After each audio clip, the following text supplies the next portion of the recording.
Hi, welcome to Culturally Determined. I'm your host, Aryeh Conwade, and my guest today is Kerry Howley. Kerry, could you please introduce yourself? Yes, I am Kerry Howley. I am a feature writer at New York Magazine based in Los Angeles. Thank you so much for coming on today. So, we're going to be talking about your new book. I think we can still call it a new book. And the title is Bottoms Up and the Devil Laughs. And the subtitle is A Journey Through the Deep State. I've been reading you for a long time, and I enjoyed this book a lot.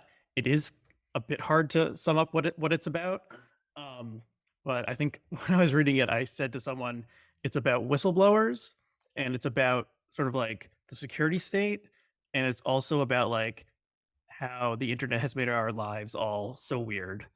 Um, so I think that the book grew out of a profile you wrote of Reality Winner. Is that the origin of this becoming a book? Yeah, first of all, thank you so much for having me on. It's great to see your face after following you for so many years.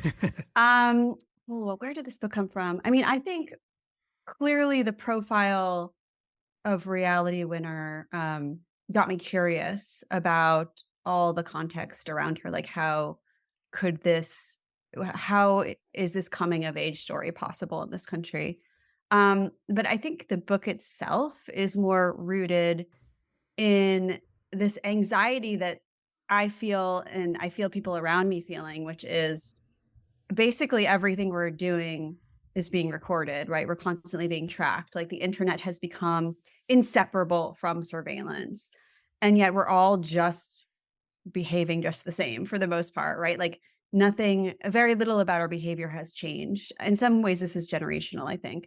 Um, and I was looking to see like that anxiety expressed in book form.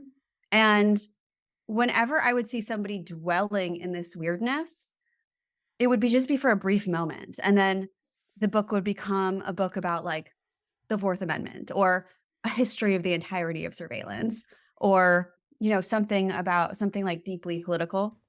And it seemed like there was this inability to dwell in that feeling, to wonder, what is this?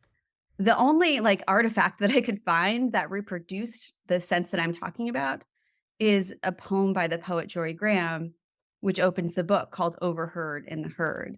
And that poem really channels the oddness of speaking to the internet.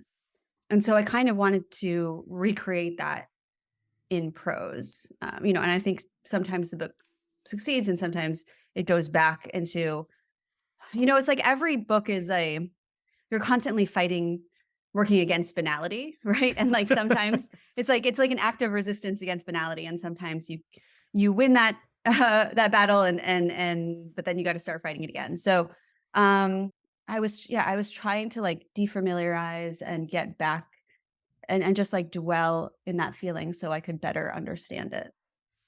Well, I think you did defeat banality in in the final work. It's Great. quite.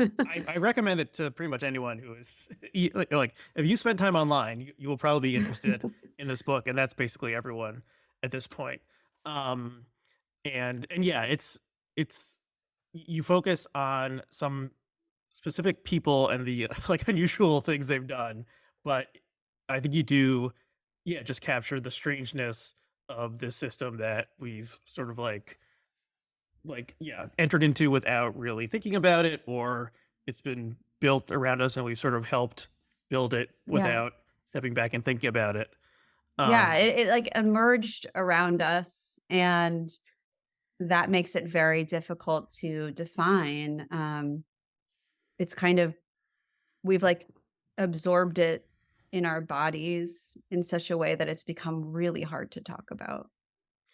um, the book, or sort of like the first one of the first things you talk about in the book is John Lind, or John Walker Lind, as I knew him before, who, um, if people don't remember that name or it doesn't ring a bell, it was also called the American Taliban Mhm. when he broke onto the global scene.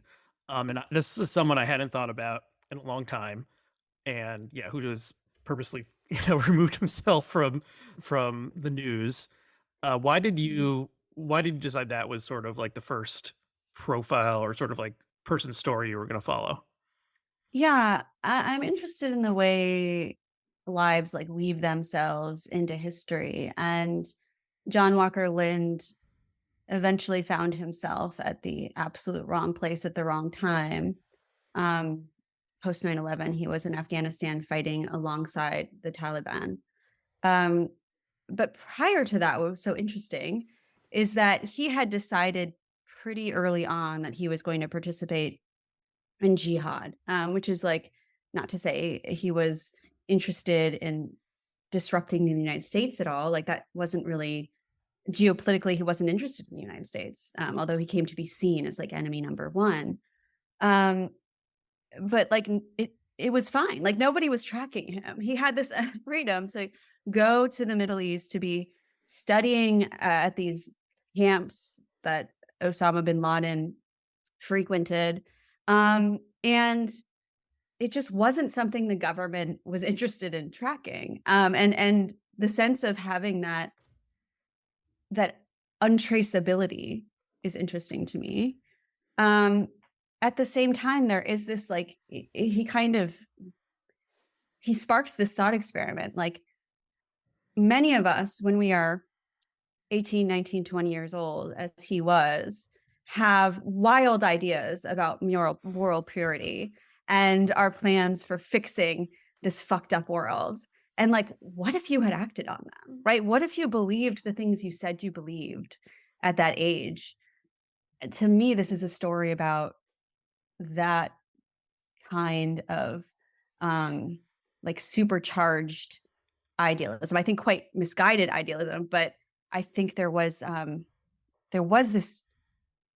this purity about it, even though it turned out to be deeply problematic, for lack of a better word, in the end. Um, so was it that he was in the like sort of pre panopticon of the Mhm. online life?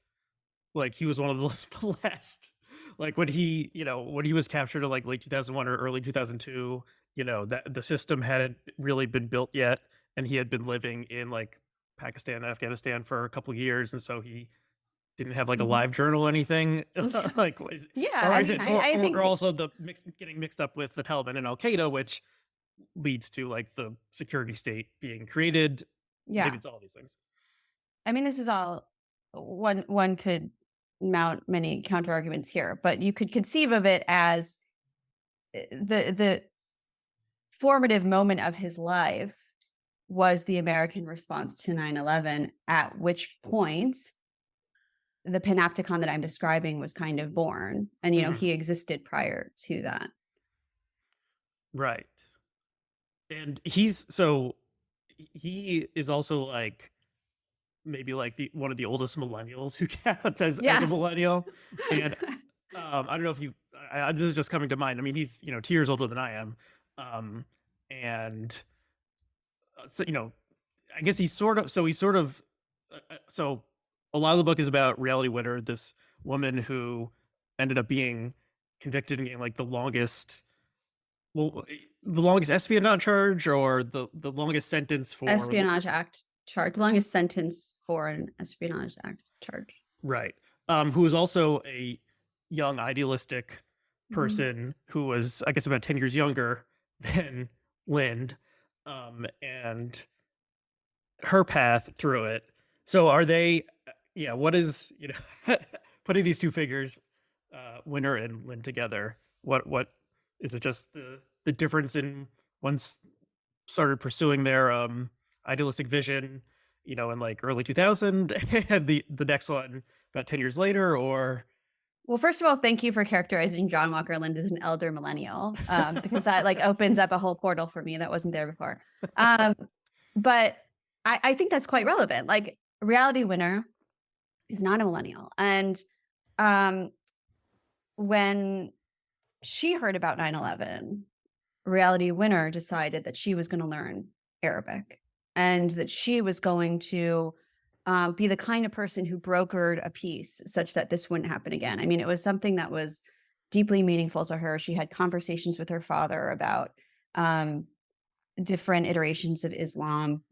And She was so she was like 9 years she old. was sorry, yeah, sorry. She was 9 years old. She was a Oh, kid not in 11. Texas, and um, it really, in some ways, set the course of her life. She would go on to join the military for what she really believed were humanitarian reasons. I find that, like, when I try to explain this to people who grew up on the coast as I did, um, it's hard for people to believe or understand, but it's not hard to believe in um, in Kingsville, Texas, where reality is from, that you would join the military with the view of helping the vulnerable.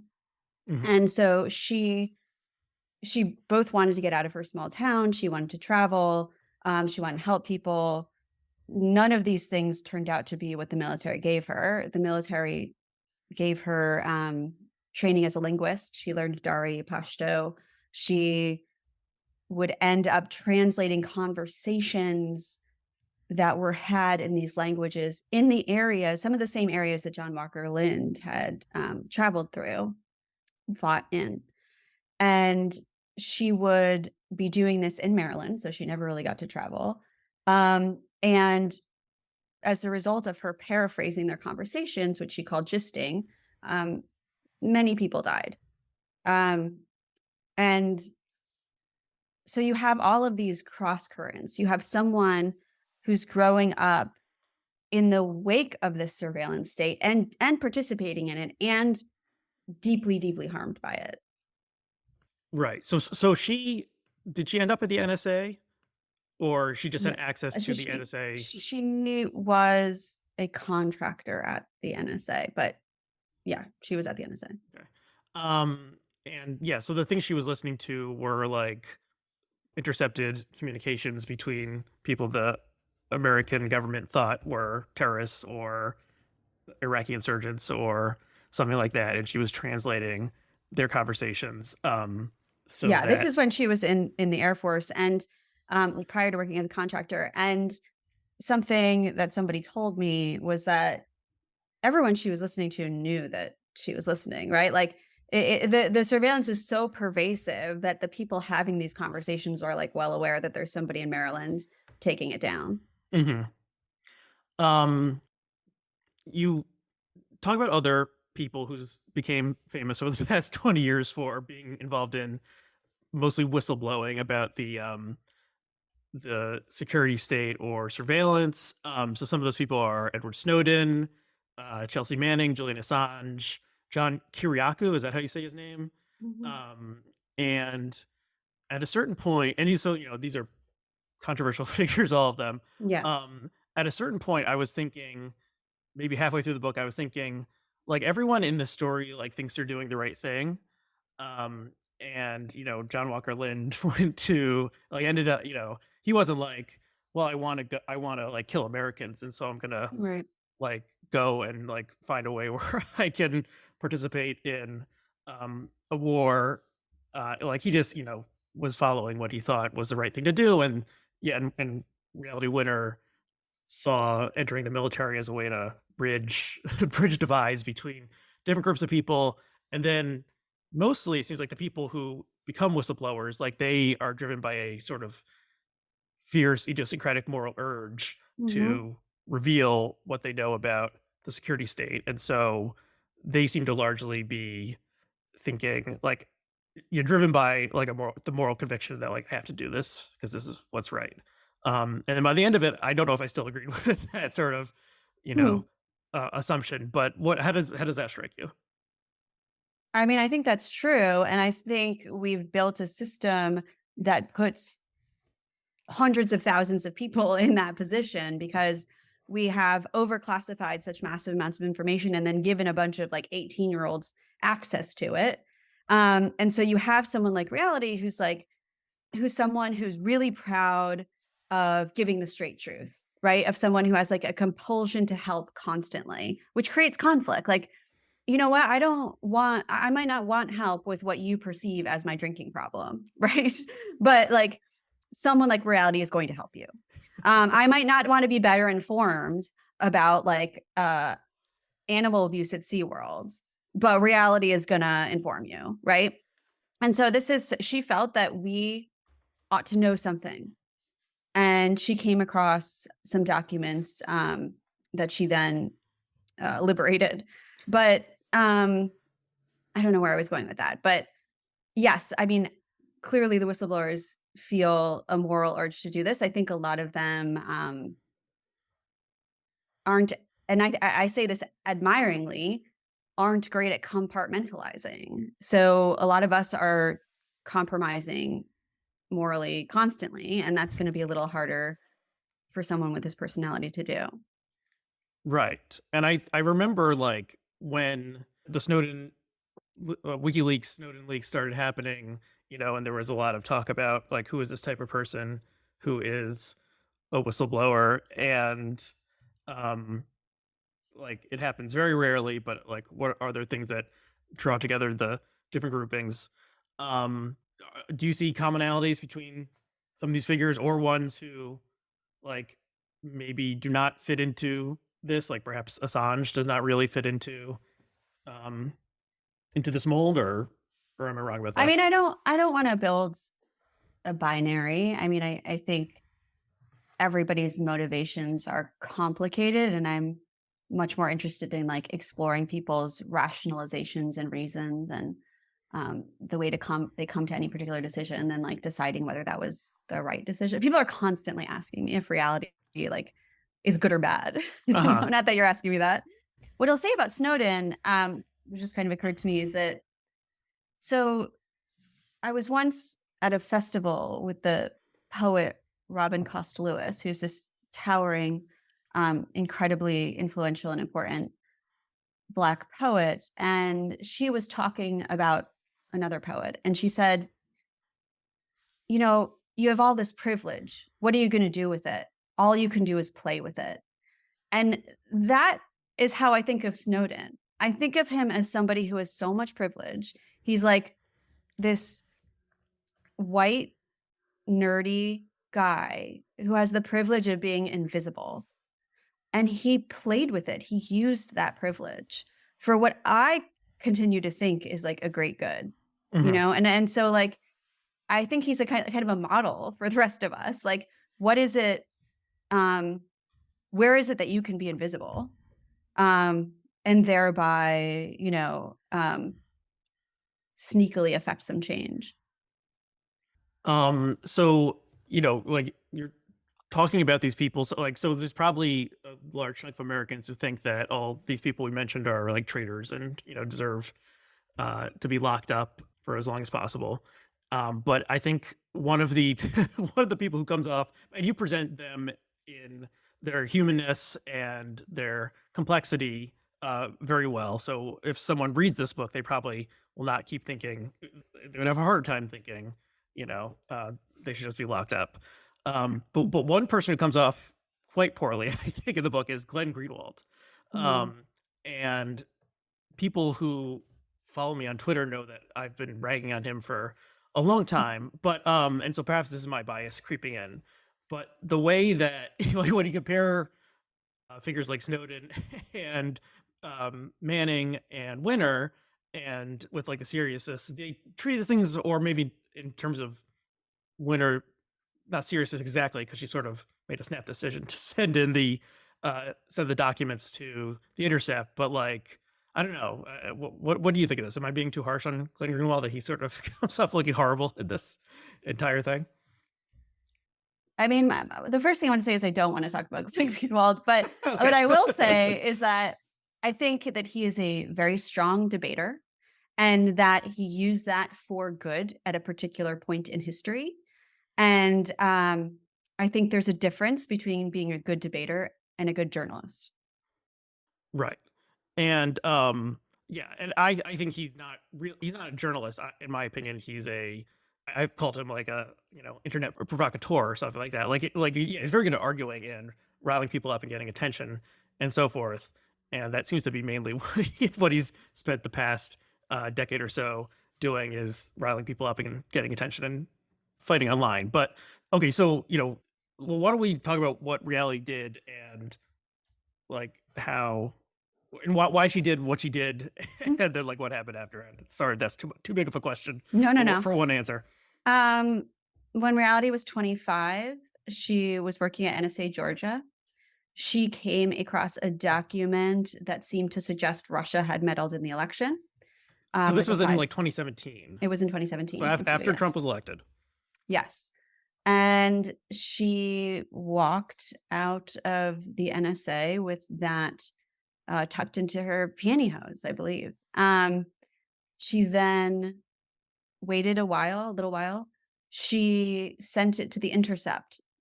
She was a fan of The Intercept. She listened to their podcast. She listened to Glenn and, Jeremy Scahill, I think.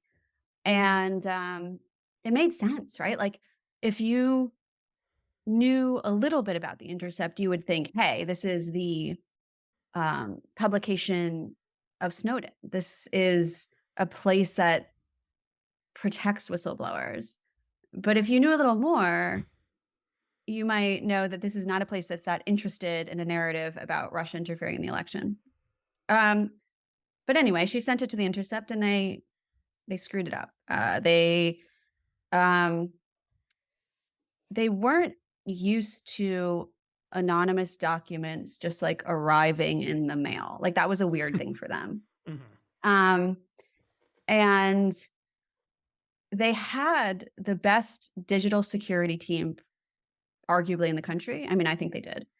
And the reporter and editors in charge of this story just never consulted their digital security team. And so they made a series of pretty serious missteps. And shortly after that, Reality was arrested. That said, everything that a government employee at the NSA does is logged. And so it's The Intercept can say, well, she was going to be arrested anyway. Um, what someone could respond, I'm just having this debate, but like what someone could respond to that is, well, you didn't have to publish it, right? Like, so like somebody might say there's no safe way to publish this, which there probably wasn't. So she spent 5 very hard years in jail, and she's out now. And I talked to her. She's a complete delight. She is one of the funniest people I've ever met. And is so interesting, continues to be like a deeply idiosyncratic person who gives unexpected responses. Mhm. If she had okay, so she printed out these, she printed out a piece of paper, and I guess like if you print out a piece of paper at the NSA, it's logged in a way such that if someone Even else, every keystroke is logged, like that you accessed it is logged. right? So and then yeah, she mails a physical piece of paper to a PO box that does not check very often at the Intercept. If she had mailed this to the Washington Post and New York Times, had like, do you think, like, what do you think would have happened? That's a good question. I don't know. I don't know how they would have dealt with it, or if they would have even been interested. Mhm. And so what they part of their screw up was that they like reproduced the printout like scans of the printouts online. Mhm. So it was and yeah, there's like a serial You number or could tell something. that it had been like print folded over, and there was information um, on the document itself. Like I talked to digital security experts, and they were like, "Well, one thing you could have done is just like had a graphic designer reproduce it in some other way, right? Like so the thing should not have been like just thrown online. Like that's Yeah, clear, right? right. Yeah, so they really stepped in it. But also, she was arrested even before that went online because the they had conversations with the NSA, the Intercept had, saying, we have this document. Right. And then yeah, because they went to the Intercept wasn't sure if this was a real thing, so they Right. went so the journalist and there was a strange thing where they were using an outside like a freelancer to do it and um this alerted to the NSA that something had leaked and the NSA was able to say like, well, there's only like 8 like 8 possible printers or something along those lines. And so yeah, even if they hadn't scanned it in, it probably would have been um easy for them to figure it out. And yeah, and so when Reality did that, it was not like yeah, it was different than something like Snowden or Manning, where it was sort of Mhm. like or the leaker Daniel Ellsberg, where it was like this long process of like Yes. compiling the information and like thinking like what they're going to do with it. It was more of like a impulsive or snap Impulsive is the decision. word. I think I have not talked to reality in depth about this decision. There are still things that she can't say or is unwilling to say about like this one topic. But um yeah, it looks in retrospect impulsive in a way that Snowden's actions certainly do not. But like that's what's interesting is that like we put this 25-year-old in this position and said like here's access to everything. Here's access to state secrets, right? And here's somebody who's like deeply upset about like the plight of elephants in Africa, right? Like here's someone who feels everything deeply, who has like a really active moral imagination. And we're just constantly putting people in this position. And what's actually interesting is how few people act on it, right? Like how people mostly just like don't want to be bothered. Why why did the government go so hard on her, and why did she end up Yeah. getting the longest sentence related to an Espionage Act conviction? I think because they could, like they um they had so much evidence. And again, this is part of the story. Like reality grew up online and she had um all of these texts and Facebook messages and stuff that like could look very bad if you took it out of her um the the kind of register of her generation. So for instance, she was talking with her sister probably about climate change or something and she was like, "LOL, I only say I hate America 3 times a day." Um, and I think it was like a text or a Facebook message. And the judge kept returning to that. He was like, "You said that you hate America 3 times a day?" Like, this is like they were like the sisterly register, like we're talking now. And but in like a courtroom in Georgia, it was like, well, it says right here, you hate America, right? And that kept happening. Like somewhere she had written down, I want to burn the White House down in a moment of frustration. Um, and Well, oh, that you was want to burn the White House down? like in a private journal or something, which Yes. of course they ended up getting as part of the search. And Yeah. So all of these, like in the context of a prosecution, are used in tandem with this paranoia that Americans have about um, Islamic terrorism. So it's like, oh, well, and they're like, why are you so interested in Arabic? Why are you so interested in other cultures? And like that was seen as suspect. That was actually a question they asked her mother, like why is she so interested in this? And of course, those were languages that our military had taught her.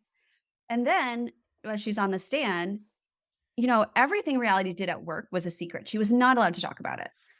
To talk about it would have been, I mean, it would have been something in itself she could be prosecuted for.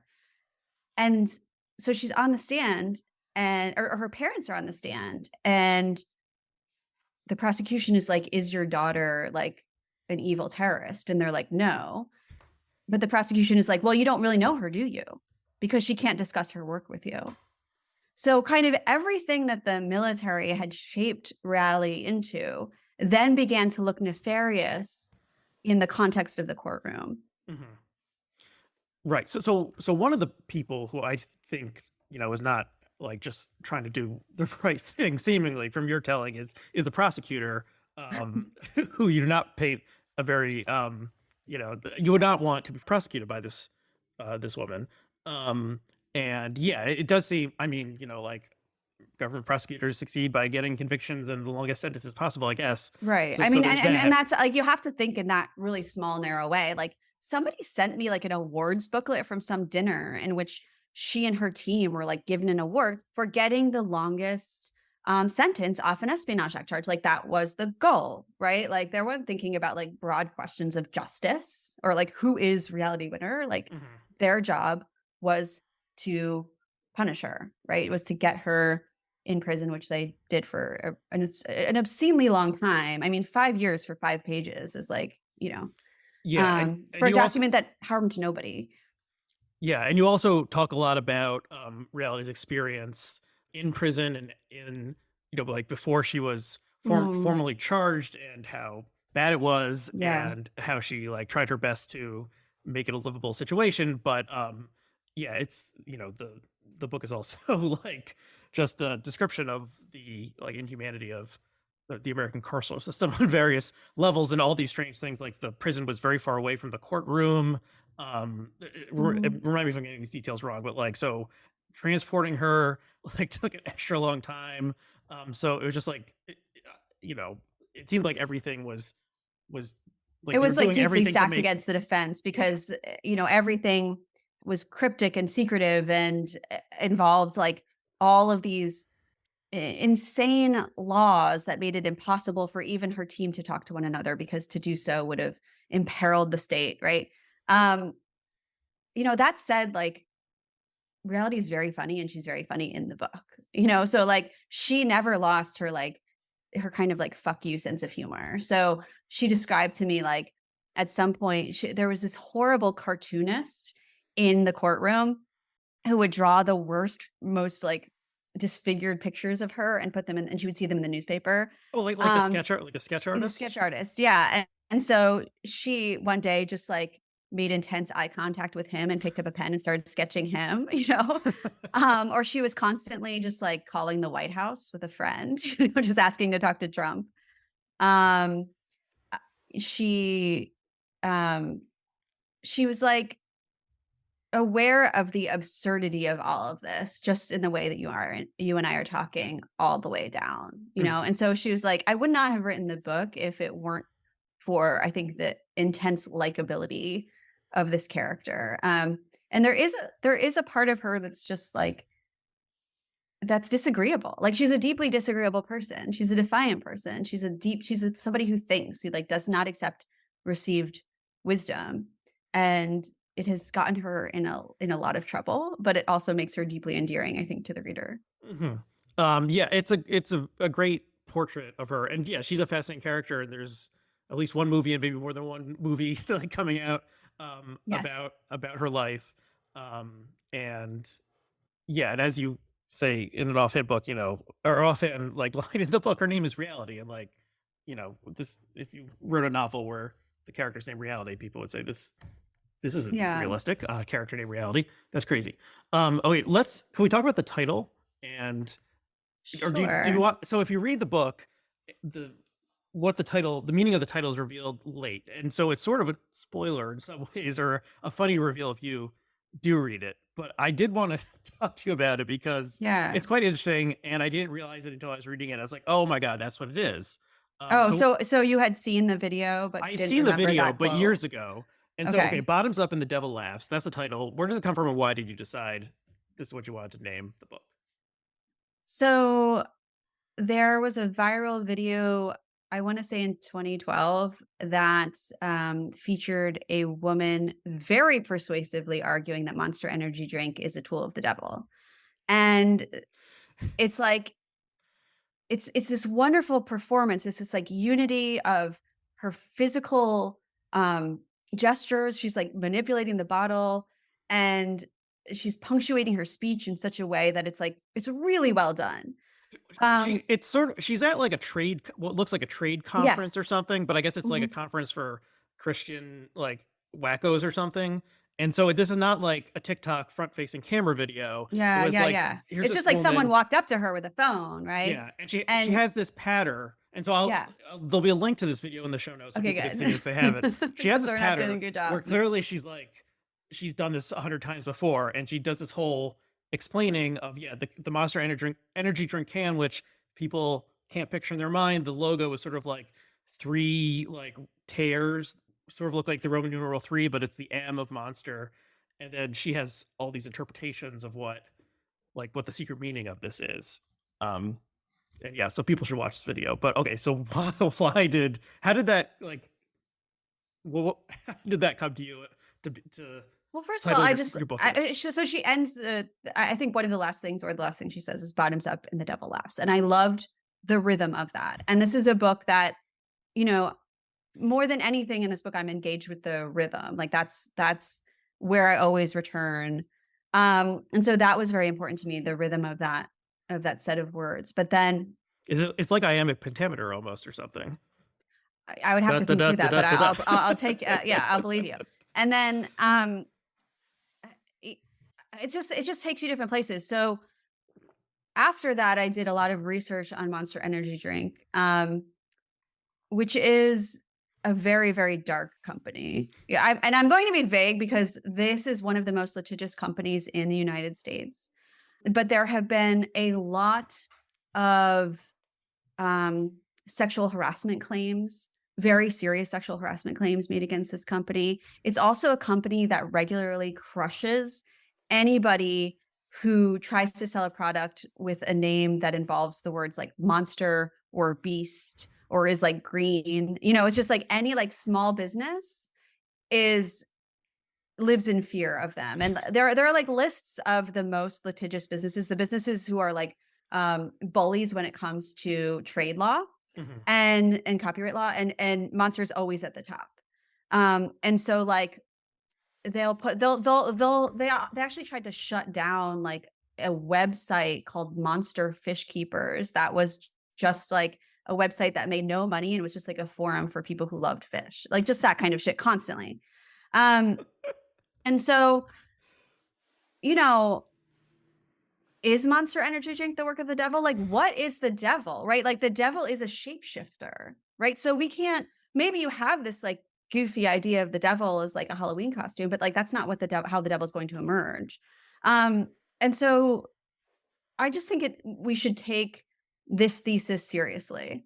And that's what I was doing with the title.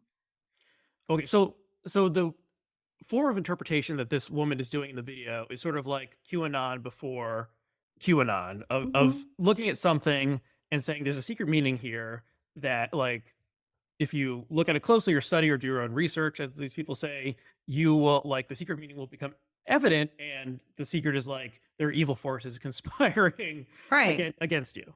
Well, thank you for bringing up QAnon, because what is QAnon but people who have noticed that there is a secret state operating everywhere around us, um, that no one is accountable to, and from which a whistleblower named Q will save us, right? And so like this is a banal point, but these conspiracy theories are born of a factual basis, and then layered on top of that is like wild fantasy. Um, but QAnon could not exist without the world that like of surveillance that 9/11 ushered into existence, right? Like Snowden did show us that there is a vast, unaccountable bureaucracy. There in cities across the United States, there are unmarked buildings in which like people are listing. There's a huge like physical architecture, and that's like a really important part of this book, which is that the internet is like a physical thing. It is waves, it is tubes, it is absolutely tubes. Like we make fun of it's a series of tubes. It's absolutely that, right? Like there's a vast data center in Utah that's like 9 city blocks in which there more data can be stored than has existed than exists or since the beginning of time. So like these are physical properties that we're engaging with, and we have to do the cognitive work of saying this is real, because if we just let it wash over us, like, well, then we're back where we started, where we just have this like vague anxiety that we're being recorded constantly. Right, and you narrate sort of like driving up to the building where reality Mhm. worked, and how what a strange process that is. So the title has a deep meaning, but it's also a meaning that is opaque Mhm. to me, an online person who had seen the video. So, like, did your editor say, "No, let's call this reality versus the world" or something like that, or our new Yes. reality? And how did you fight hard for bottoms up and the devil laughs? Uh-huh. I mean, I don't know how much it's prudent to say, but it was important to me that the book be pink. It was like to me this is like as much a book about motherhood as it is like this is not really to me a book about the deep state, even though it does say that. But like it's like a book about everything else. It's a book about like how it feels when you're in a group text and like know that that group text could be subpoenaed, but you just keep texting things you shouldn't, right? Like um yeah, it's a book about like how it is that reality winner could be in jail and be saying shit to her sister about how she's going to misrepresent herself in court the next day. and not realize that that phone call was being recorded, even though it had been her job to like listen in on other people, right? And like I find that, I mean, I don't mean this in a diminishing way. Like I find that very relatable. Right? um, it's yeah, it's just it's about the ubiquity we live in and navigating that. Okay, that's really interesting. I mean, the relationship between reality's mother and Hmm. reality is Hmm. very interesting, and you like both of these people a lot by the end of the book, and just like Hmm. the mother's commitment to her is very moving. Um, and yeah, that's interesting. I'm going to think about that. Um, Yeah, I mean, the mother, Billy, undergoes a transition as well. I mean, I think Billy would have been someone who would say, "The military keeps us safe. The surveillance state keeps us safe." And that's not. She certainly did not expect. I know for a fact the state of American prisons, and so she her journey is very salient to me as a mother. Also, so something that I often tell students when we're talking about profile writing is like, it isn't that useful to talk to people about themselves. So often the least useful person you'll talk to in a profile is the subject of of the profile. Um, and I didn't really have much access to reality when I was writing the profile, and not till the very, very end, like the last days of because she writing was this in book. because she She was was in in prison. prison. She was in prison. And she got out like just before I had turned the manuscript in. And so we did have some really productive conversations. It wasn't useless to talk to her, but it was to get the sense of what she was like the girl who would say, like, who would throw her computer across the room and be like, "How hard is it to be a computer?" And like the girl who would um exhaust herself volunteering, um and had a string of bad relationships. That was something I was getting from her yoga teacher and her mother, her sister, her exes. Um and I think it's those relationships that are most illuminating about a person. And the book begins, for mothers of reckless children, and it's really, I'm thinking I'm thinking about Billy, um, but I'm also thinking about what we really mean when you want your children to do the right thing. Like, do you really? You know, do you Mhm. want, like, John Walker Lynn thought he was doing the right thing. um, That okay, that's a lot of the book is following like it seems as though you're perched on reality's shoulder. So the fact that Mm, it's very skillfully done for sure. Um, she was not you couldn't interview her because she was in yeah. prison, and you I compiled interviewed this her portrait. for like 5. I actually have no idea whether this was like 30 seconds or 5 minutes. It was somewhere in between then, but I was in the prison interviewing her, and I was kicked out of the prison like pretty much immediately because the questions I were asking were not the questions of a friend. They were the questions of a reporter, and someone was Mhm. listening to us as they do when you're in jail. So, that was the entire extent of our. I mean, she did write me a letter too, but I was not the profile did not emerge from our conversations. It Okay. really depended heavily on her sister and her mother. Mhm. That's interesting. And I get, what is the Frank Sinatra has a cold or whatever. That's the Mhm. like birth of new journalism. It involves not talking Yeah. to the subject of the profile. But it's very well done. And let's see, we're probably coming towards the end of our time. Is there anything else? Well, I guess I'll ask this because I just mentioned like the origins of new journalism. When you were conceiving this, were there other books you were thinking about as a possible model, or things you took from the way other like narrative nonfiction books were constructed that you were thinking about? Um, I really think that the only thing that hit right was that Jorie Graham poem. Hmm. And if I could be like super obnoxious and make you lose all of your podcast followers, I'm going to actually read a little bit of it. Oh no, that would be I approve of that. I was an English Okay. major, so reading a poem was This better. is just the part that it's very, you should read the whole thing, but I just an excerpt. Listen, it's trying to make a void again in which to hear itself, It's too alone. Everything wants embodiment. But there's this noise now, it's replacing everything. This humming of agreement, fast track, skip step information. Yes, yes, yes, lost hope, lost will. Dear disembodiment, here is an old wind. Watch it orchestrate event. I raise my hand to find my face again. I know I'm supposed to think I am whole. It was those fragments that felt like they were willing to dwell in the thing that everybody else was running away from. Okay, that's a good place to end things, I think. Um, I do want to just add, you wrote a great profile of Clarence and Ginny Thomas that came out over the Oh, thank summer. you. I would encourage everyone to read, and I think is like some sort of definitive statement on Clarence Thomas and definitely his wife, and their relationship. And then Um, how much they love each other. They love yes, each other it's so much. yeah, and It's I, the healthiest marriage in America. yeah, and it's a true love story, and you Uh-huh. convinced me, someone who is not inclined to think positively of either of these people, like you convinced me through that piece, like they are love, and yeah, that's something. That's one thing we can say about them. So the link to that will be that was in New York Magazine. The link to that I'll put in the show notes also. Anything else you want to add before we wrap up? No, thank you so much. This was so fun, and I really appreciate you taking the time to read my book. Well, thank you for taking the time to come on.